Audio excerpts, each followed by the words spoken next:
Good morning students, let's do the chapter the last lesson. चलो आओ सब आज लास्ट लेसन जो कि फ्लेमिंगो बुक का फर्स्ट चैप्टर है बाय अल्फोंस डॉट। सो वो आज करते हैं। सो द लास्ट लेसन चाहे नाम है but it is the first chapter in your Flamingo book. If we talk about the setting of the chapter, this is written in the Franco Persian war.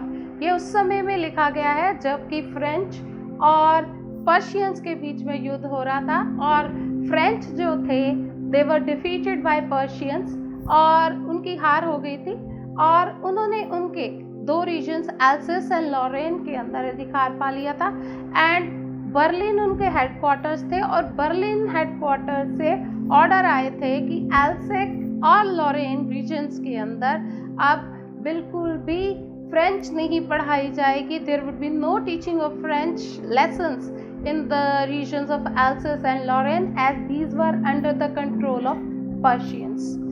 And which language that would be taught over there? That would be German. कि अब German भाषा वहाँ पर पढ़ाई जाएगी और इसी setting के अंदर ये चैप्टर लिखा गया है and it is written in a first person language and it is through the words and eyes of a young school going boy named Franz. France के शब्दों में पूरा चैप्टर एक्सप्लेन किया गया है और वो जो कुछ देखता है महसूस करता है it is all expressed in this chapter. There are two characters which are very important for the chapter. Franz who is a school going boy, जो कि एक छोटा सा लड़का है, स्कूल जाता है उसके, और यही सूत्रधार हम कहेंगे he is the main character who narrates each and every episode to us.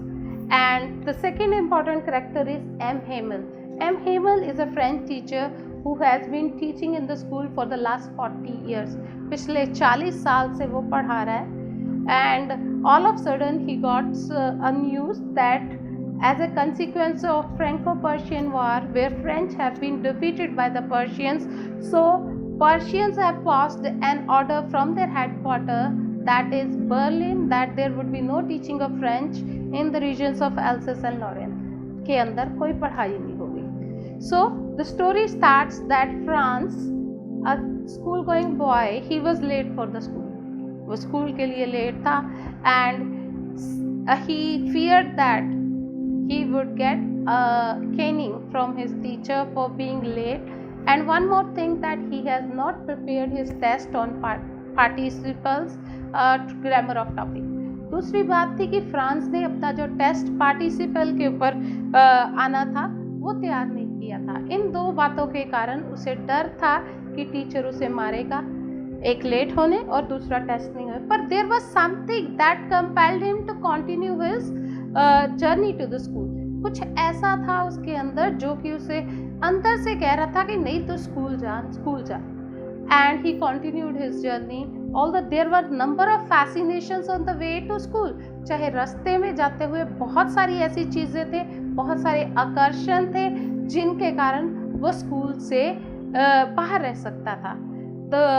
It was a bright sunny morning, सुंदर दिन था, धूप निकली हुई थी। The birds were chirping in the woods, और पेड़ों के छांव के अंदर पंछी चहचहा रहे थे। The Persian soldiers they were drilling, और कहता कि जो हम के पर्शियन सैनिक थे वो एक्सरसाइज कर रहे थे, अच्छी धूप थी, पंछी चहचहा, खूबसूरत नज़ारे थे, सब कुछ ऐसा था that he should not go to school but there was something that compelled him to continue his journey to the school.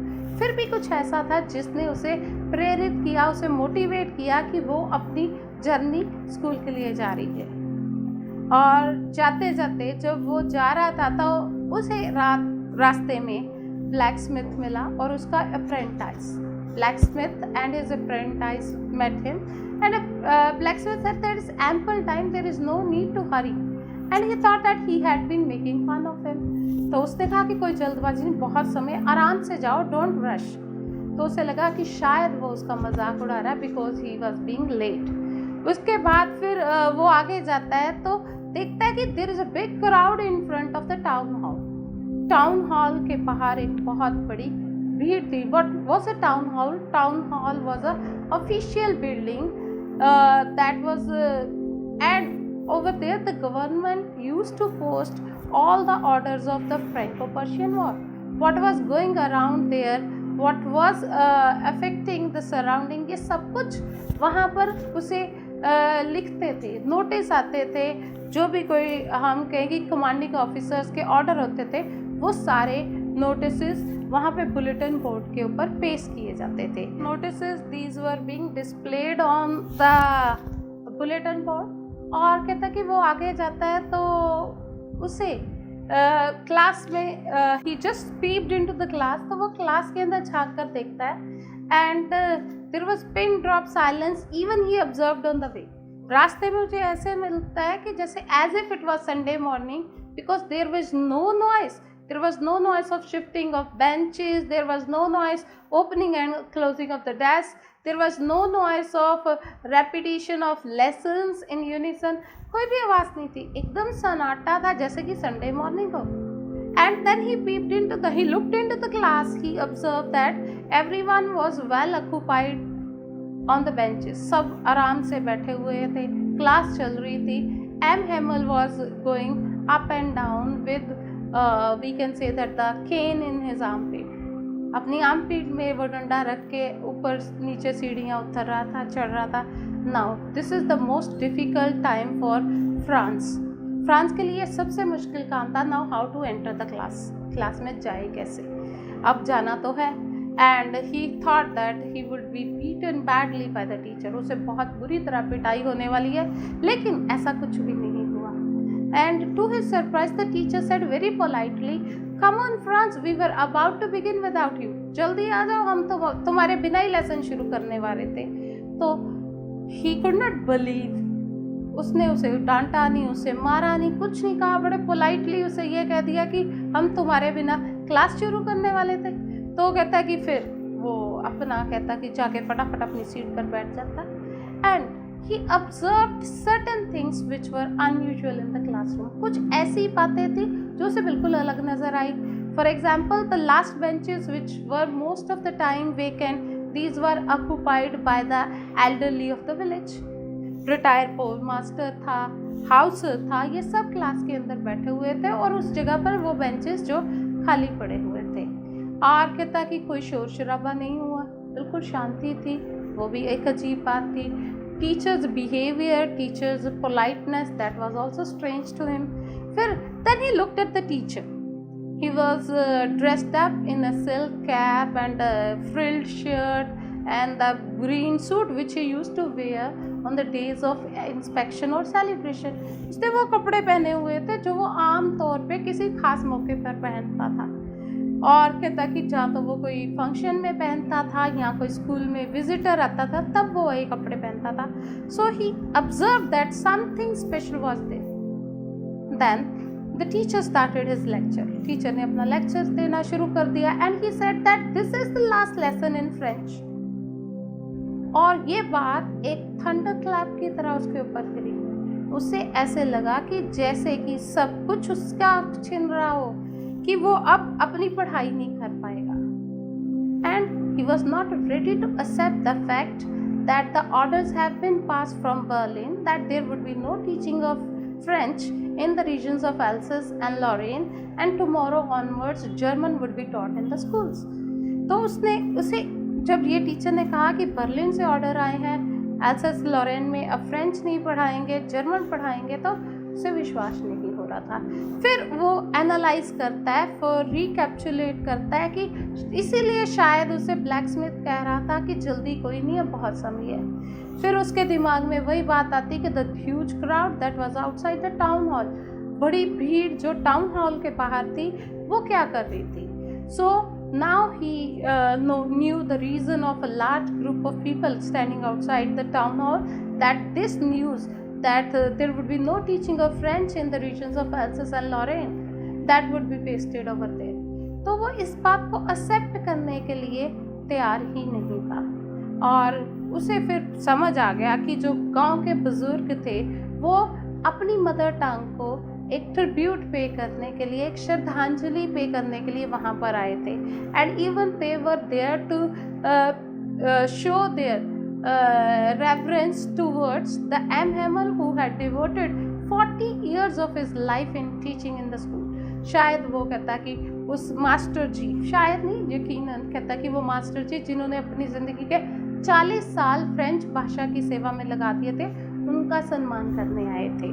तो हेमल अपना लेक्चर शुरू करता है कि this is his last lesson in French and ऐसे ऐसे ऑर्डर्स आए हैं और अब कहता कि फ्रेंच भाषा नहीं पढ़ाई जाएगी। तो ये चीज़ को एक्सेप्ट करने के लिए फ्रांस तैयार ही नहीं, he is not ready for it. और there are pigeons who are sitting over there in the room, रोशनदान के अंदर कबूतर बैठे हुए हैं एंड देयर डूइंग, कबूतर अपना गुटुगु जैसे करते हैं वैसा कर रहे हैं। तो वो कहता है will they be able to make them sing in German even the pigeons, कहता क्या इनको ये भाषा सिखा देंगे कि उन्हें फ्रेंच बोलनी सिखा देंगे? कहता नहीं हो सकता। He was not ready to accept the fact that he cannot get any further teaching of French. Those books which were considered to be a big burden by him seemed to be his dearest friends. अब कहता वो किताबें जिन्हें वो बकवास फजूल बोझ मानता था, जिन्हें पढ़ता नहीं था, उसे वो उसके गहरे मित्र लग रहे थे। उसे ऐसा लग रहा था कि उसका सब कुछ छिन रहा है। He was not ready for all these things. Then he made up his mind that when his turn will come for his test, so he will do the best. He will give the reply. So the teacher started revising the rules of participles. तो वो participles के rules पूछ रहे हैं, revise करवा रहे, बच्चों से कुछ नहीं कर रहे हैं। And now it came the turn off France, France की पारी आ गई। तो फ्रांस से पूछते हैं कि हाँ बताओ, रूल्स बताओ। तो he although he was well prepared from inside, but he could not give any reply. He hesitated, he fumbled, वो झिझक जाता है, उसकी ज़ुबान लड़खड़ा जाती है and he was not able to answer anything. तो फिर उसे ऐसा महसूस होता है कि he has failed as a teacher. Teacher को हम कहेंगे, इनफैक्ट टीचर को फील होता है कि वो फेल हो गया। Neither he was able to teach him French properly, nor he was able to write and read. ना उसे फ्रांस को पढ़नी अच्छी तरह आती थी फ्रेंच लैंग्वेज, ना उसे लिखनी आती थी। तो टीचर को लगता है कि शायद वो एज ए टीचर फेलियर रहा। And at the same time said that he not only he but the parents of the children they were equally responsible. He said that they preferred money better substitute to education. They feel that having money or sending their children to on the farmhouses to work was much more important than sending them to the French classes. तो शायद माँ बाप ने ये सोचा था कि खेतों में काम करवा के पैसा कमाना ज़्यादा इम्पॉर्टेंट है उनकी पढ़ाई के लिए, क्योंकि कभी किसी ने ऐसा सोचा ही नहीं था कि इसके बाद ऐसा भी दिन आ सकता है कि वो ये सब कुछ बंद कर दें, कि उन्हें बोलने ही ना दें, बच्चों को पढ़ने ही ना दें। तो second, he held himself responsible that many a times when he wanted to go for fishing, whenever he wanted that his garden should be watered, he sent the children to irrigate the ditches or to irrigate the plants. तो उसने कहता पानी लगाने खेतों पौधों को लगाने भेज दिया। कभी उन्होंने हम कहें कि मछली पकड़ने जाना था तो बच्चों को छुट्टी कर दी। तो ये गलतियाँ वो एक्सेप्ट करता है अपने लेक्चर के अंदर। But then he tries his level best to explain the lecture. वो बड़ी कोशिश करता है कि वो बड़े अच्छे से एक्सप्लेन करे। And Franz even realize that कि टीचर की जो टीचिंग उस दिन थी उससे अच्छी कोई थी ही नहीं। He was the best teacher that way. The topic which he has explained on participle, that was a very good well explained I would say, and he understood everything of it. Then the teacher continued his lecture. Then the house took the primer and started reading, and he was reading the primer, जिसे हम कहें कि कायदा, जिसे basic elementary book कहा जाता है, जैसे अल्फ़ाबेट्स की ABC, हिंदी का कायदा क ख ग का और पंजाबी का उड़ा अड़ा, ऐसी जो एलिमेंट्री बुक्स होते हैं उन्हें प्राइमर कहते हैं। तो वो फ्रेंच का प्राइमर पढ़ रहा है, तो वो रो रहा है, बच्चों की तरह रीडिंग कर रहा है, रो रहा है और कहता ये जो सीन था that was very heart touching. फिर उसके बाद कहता कि एम हेमल अपनी क्लास कंटिन्यू करता है, फोनेटिक्स की क्लास करता है, बाबी ब्यू की साउंड सिखाता है। Then he conducted a activity in the class. उसके बाद वो एक क्लास में एक्टिविटी देता है जहाँ पर उसने बच्चों की नोटबुक्स के ऊपर एल्सेस और लॉरेन के फ्लैग्स बनाए हुए थे और उन्हें वो एक्टिविटी में कलर करके वो फ्लैग्स अपनी सीट्स पर लगाने थे। And when all were absorbed in doing this activity, M Hamel was looking at one thing for a certain fixed time, then at another, as if he was fixing out the images to his mind. And the opening and closing of the boxes that could be heard upstairs as his sister was packing their belongings. के ऊपर trunk के खुलने बंद होने की आवाज़ आ रही थी क्योंकि एम हेमल की सिस्टर ऊपर सामान पैक कर रही थी। और इस दौरान एम हेमल पूरी की पूरी क्लास को अपने दिमाग में बिठा रहा था, इमेजेस को फिक्स कर रहा था, जैसे कि वो हमेशा याद रखना चाहता था कि उसके स्कूल में क्या क्या चीज़ कैसे थी। और कहता है इसी के दौरान बेल हो जाती है एंड बेल होने के बाद ही couldn't say a word. He was so emotional. He leaned down on the wall and with his we can say the full power he wrote down on the blackboard, Viva la France. Viva la France means long live French. France अमर रहे कह लिखकर वो अपना lecture ख़त्म कर देता, but he couldn't say through his mouth to the students to disperse. वो बच्चों को मुंह से नहीं बोल सकता कि छुट्टी होगी आप चले जाओ, but his gestures with his movement of the hands he said that the lecture is over and they are free to go. And that's it about this chapter. The last lesson I think आपको अच्छी तरह समझ आ जाएगा। You might have understood well that what explanation was. So do like, share, comment and subscribe my channel.